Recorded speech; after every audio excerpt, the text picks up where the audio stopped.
کا ذکر ہے کہ ایک گاؤں میں ایک کمہار مٹی کے برتن بنانے والا رہتا تھا۔ وہ خوبصورت برتن اور کھلونے بناتا تھا۔ ایک دن جب وہ نئے کھلونے بنا رہا تھا، اس نے ایک چھوٹا سا مٹی کا گولا بنایا اور اسے دوسرے کھلونوں کے ساتھ رکھ دیا تاکہ وہ خشک ہو جائے۔ چھوٹے مٹی کے گولے نے ادھر ادھر دیکھا اور رنگ برنگے برتن، مضبوط گلدان اور خوبصورت پیالے دیکھے۔ وہ اداس ہو گیا اور سوچنے لگا، میں تو ایک سادہ سا گولا ہوں، نہ میرے پاس کوئی خاص شکل ہے اور نہ کوئی خوبصورتی۔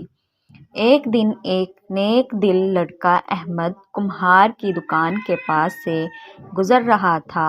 اس نے مٹی کے گولے کو دیکھا اور اٹھا لیا۔ کتنا سادہ سا گولا ہے، لیکن میں اس سے کچھ اچھا بنا سکتا ہوں، احمد نے کہا۔ احمد مٹی کے گولے کو اپنے گھر لے آیا اور احتیاط سے اسے گوندھ کر ایک چھوٹا سا دوات یعنی روشنی رکھنے والا برتن بنا دیا۔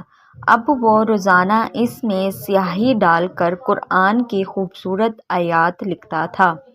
مٹی کا گولا اب خشک تھا۔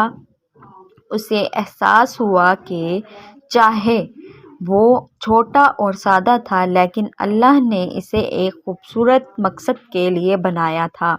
خوبصورتی سے زیادہ اہم یہ ہے کہ ہم کسی کام کے لیے استعمال ہوتے ہیں۔ اس نے سوچا۔ کہانی سے سبق: کبھی بھی خود کو بیکار نہ سمجھو۔ اللہ نے ہر چیز کو کسی نہ کسی حکمت کے